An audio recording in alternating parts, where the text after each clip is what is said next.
ابن سعد کی طرف سے پہلا تیر چلا کر اعلان کرنے سے اس کے سپاہیوں میں جوش و خروش پیدا ہو گیا اور انہوں نے بھی تیر برسانا شروع کر دیے۔ اس طرح گویا جنگ کا آغاز ہو گیا۔ پھر عربوں کے رواج کے مطابق دونوں طرف سے جنگجو ایک ایک کر کے ایک دوسرے کے مقابلے پر آئے اور اپنی بہادری کے جوہر دکھائے۔ تاریخ کے اوراق میں لکھا ہے کہ جب حضرت حر بن یزید الریاحی امام حسین کے جانثاروں میں شامل ہو گئے اور پھر امام علی مقام سے اجازت پا کر میدان جنگ میں آئے، یہ صورت دیکھ کر ابن سعد کے بدن پر لرزہ طاری ہو گیا اور اس نے ایک شخص صفوان کو سمجھا کر بھیجا کہ جاؤ اور حر کو کسی بھی طرح واپس لے آؤ، اور اگر وہ واپس نہ آئے تو اس کا سر قلم کر دو۔ چنانچہ صفوان نے حر کے پاس آ کر کہا، اے حر، تیری عقل و دانائی پر ہم فخر کیا کرتے تھے، مگر آج تم نے کمال درجے کی نادانی کی ہے کہ تم یزید ابن معاویہ جیسے عظیم حاکم کو چھوڑ کر حسین ابن علی جیسے غریب الوطن مسافر کی طرف چلے آئے ہو۔ چلو واپس چلو، میں تمہیں لینے کے لیے آیا ہوں۔ یہ سن کر جناب حر نے جانے سے انکار کر دیا اور کہا، اے بے عقل ناصح، تجھے اپنی نادانی پر افسوس کرنا چاہیے کہ تو نے طاہر کو چھوڑ کر نجس قبول کیا اور باقی رہنے والی دولت کے مقابلے میں دنیا فانی کی موہوم کو ترجیح دی۔ حضور نبی کریم صلی اللہ علیہ وآلہ وسلم نے امام کو اپنا پھول فرمایا ہے۔ میں اس گلستان پر جان قربان کرنے کی تمنا رکھتا ہوں، رضائے رسول سے بڑھ کر کونین میں کوئی دولت نہیں ہے۔ صفوان نے کہا، اے حر، یہ تو میں اچھی طرح جانتا ہوں، لیکن ہم لوگ سپاہی ہیں اور آج مال و دولت یزید ابن معاویہ کے پاس ہے۔ حضرت حر نے جواب دیا، میں اس بات سے انکار کرتا ہوں کہ میں واپس جاؤں گا۔ صفوان نے جب دیکھا کہ حر بن یزید الریاحی کے دل میں اہل بیت اطہار کی محبت گھر کر چکی ہے اور اس پر اب کوئی حربہ کامیاب نہیں ہو سکتا، تو اس نے غصے میں آ کر حر ابن یزید پر نیزے کا وار کیا۔ حضرت حر نے وار بچا کر اس کو اپنے نیزے کے وار سے اسی جگہ موت کے گھاٹ اتار دیا۔ علامہ ابن جریر الطبری اپنی کتاب تاریخ طبری میں لکھتے ہیں کہ اس سے پہلے جب جناب حر لشکر یزید سے نکل کر امام حسین کے جانثاروں میں شامل ہوئے تو یزیدی لشکر سے ایک شخص یزید بن سفیان، جس کا تعلق بنی شکرہ سے تھا، کہنے لگا، اللہ کی قسم اگر میں حر کو یہاں سے جاتے ہوئے دیکھ لیتا تو نیزہ لے کر اس کا پیچھا کرتا۔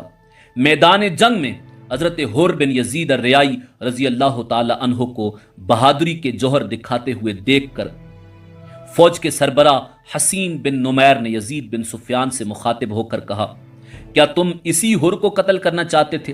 اس نے کہا، ہاں۔ پھر وہ مقابلے کی غرض سے سامنے آیا اور حضرت حر کو پکار کر کہنے لگا کہ مجھ سے لڑو۔ حضرت حر اس کی طرف بڑھے اور ہاں کہتے ہوئے اس پر نہایت جرأت سے حملہ کر دیا۔ حسین بن نمیر دیکھ رہا تھا۔ وہ کہتا ہے، اللہ کی قسم حر کو اس قدر پھرتی سے حملہ آور ہوتے دیکھ کر یوں لگا جیسے مقابل کی ہلاکت اسی کے ہاتھ میں ہے۔ اس نے نہایت سرعت سے یزید بن سفیان کو موت کے گھاٹ اتار دیا۔ یہ صورتحال دیکھ کر دشمن کے لشکر کی طرف سے یکدم حضرت حر بن یزید پر چڑھائی کر دی گئی۔ آپ بھی دشمن کی طرف بڑھے اور بے جگری سے ان کا مقابلہ کرنا شروع کر دیا۔ ساتھ ہی ساتھ رجزیہ اشعار بھی پڑھتے جاتے تھے اور کہہ رہے تھے، مجھے قسم ہے اللہ رب العزت کی کہ جب تک دشمنوں کو موت کے گھاٹ نہ اتار دوں اس وقت تک نہیں مارا جاؤں گا اور اس وقت تک قتل نہیں ہوں گا جب تک دشمن کی طرف بڑھتا نہ جاؤں۔ آج میں ایسی ضربیں تلوار سے لگاؤں گا، ایسی تلوار زنی کروں گا جو فیصلہ کن ثابت ہوگی۔ میں ہرگز پسپا نہیں ہوگا اور نہ کمزوری کا مظاہرہ کروں گا۔ جناب حر کے ہاتھوں سے دشمن کے بہت سے افراد مارے گئے اور بہت سے زخمی ہوئے۔ دشمنوں کی طرف سے بھی شدید مزاحمت تھی اور جناب حر رضی اللہ تعالی عنہ کا گھوڑا بھی شدید زخمی ہو چکا تھا۔ آپ برابر تلوار زنی کرتے جا رہے تھے۔ کئی مرتبہ وہ دشمنوں کے نرغے میں آئے مگر داد شجاعت دیتے ہوئے نرغے سے نکل آئے۔ آخر کار دشمنوں نے جناب حر کو گھیر لیا۔ ایوب بن مشرح نے جناب حر کے گھوڑے کی پونچیں کاٹ دیں، گھوڑا گرنے لگا